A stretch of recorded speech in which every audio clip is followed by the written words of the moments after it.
Bonjour. Dans le second récit de la création, en Genèse 2:3, nous arrivons à un verset qui constitue vraiment une originalité absolue de ce récit, le verset 16 et le verset 17, où il est question d'une loi portant, d'un commandement portant sur les arbres du jardin. Et cette originalité pointe vers la question de la connaissance du bien et du mal, et nous allons voir comment cette connaissance est ici interprétée et mise en œuvre. Donc, au verset 16, le Seigneur donna à l'homme cet ordre ou ce commandement: tu peux manger les fruits de tous les arbres du jardin. Alors, si on s'arrête un peu à la lecture de ce verset 16, il s'agit donc d'un commandement relativement ouvert, puisqu'il commence par souligner un don qui est, tu peux manger les fruits de tous les arbres du jardin. Donc c'est plutôt licence d'utiliser, de jouir en gros des bienfaits des arbres qui sont dans le jardin. Au verset 17, mais l'arbre de la connaissance du bien et du mal, dont on rappelle qu'il constitue un des trois types d'arbres qui ont été plantés par Yahvé Dieu dans le jardin d'Éden, on ne sait pas où d'ailleurs, mais il est quelque part dans ce jardin. L'arbre de la connaissance du bien et du mal, tu n'en mangeras pas, car le jour où tu en mangeras, tu mourras. Et nous voyons donc que le don est premier. Tu peux manger les fruits de tous les arbres du jardin, mais l'arbre de la connaissance du bien et du mal, tu n'en mangeras pas, car le jour où tu en mangeras, tu mourras. Donc il y a, premièrement, le don est donné, donc l'annonce du don de tous les est donnée en premier. Deuxièmement, il y a un mais, il y a une restriction, c'est-à-dire il y a une limite à ce don. Et troisièmement, il y a une conséquence à transgresser cette limite. Alors, cela, évidemment, est une allégorie de la loi de Dieu. Donc, ce texte nous dit en quoi consiste la loi de Dieu. Eh bien, il y a deux façons de considérer la loi de Dieu. La loi comme norme, et qui fige les choses, qui dit explicitement, dans tous les détails, comment il faut faire, comment il ne faut pas faire. Il y a ceci, là, et voilà comment il faut procéder. Et derrière l'idée d'une loi comme norme, le sous-entendu que tout est interdit, sauf ce qui est explicitement autorisé. Et voici la liste des choses qui sont autorisées. Tout le reste est interdit par défaut.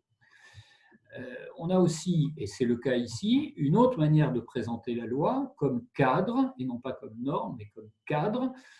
Tout est autorisé, sauf ce qui est explicitement interdit. Et on établit à ce moment-là un cadre dans lequel va pouvoir se déployer la créativité, les initiatives, et si par hasard la loi a omis quelque chose, d'interdire quelque chose qu'elle n'avait pas prévu, l'usage des trottinettes en ville, etc., eh bien, il va falloir légiférer pour préciser, repréciser le cadre. Mais par défaut, tout est autorisé, à l'exception de ce qui est explicitement interdit. Et c'est là que nous avons ce choix qui est fait, donc de considérer la loi de Dieu comme un cadre et non pas comme une norme qui fige, qui sidère, qui infantilise l'homme face à tout ce que dois-je faire. Voilà. La question est que ne dois-je pas faire plutôt.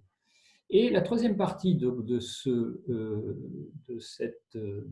cette annonce de Yahvé Dieu, c'est le jour où tu en mangeras, tu mourras. Alors pour comprendre véritablement cette indication, il faut comprendre qu'il ne s'agit pas encore une fois d'une loi arbitraire, en disant voilà, on va tester un petit peu l'obéissance de l'homme et en mettant une sanction en place, etc. Alors en fait, c'est pas vraiment c'est pas vraiment une punition ou quelque chose comme un châtiment qui est présenté, mais c'est plutôt un avertissement qu'il faut comprendre. Et pour cela, il faut peut-être revenir sur l'idée de la connaissance du bien et du mal. Alors, le mot connaissance, dans la Bible, exprime quelque chose qui est beaucoup plus proche de l'expérience que de la saisie intellectuelle.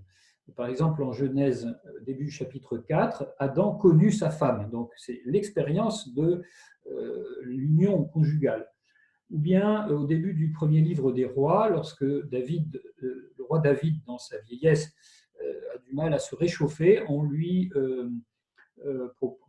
amène une jeune fille pour ce qui se réchauffe, et précise le récit, il ne la connut pas, c'est-à-dire qu'en fait, il est juste, voilà, il bénéficie de son contact chaleureux.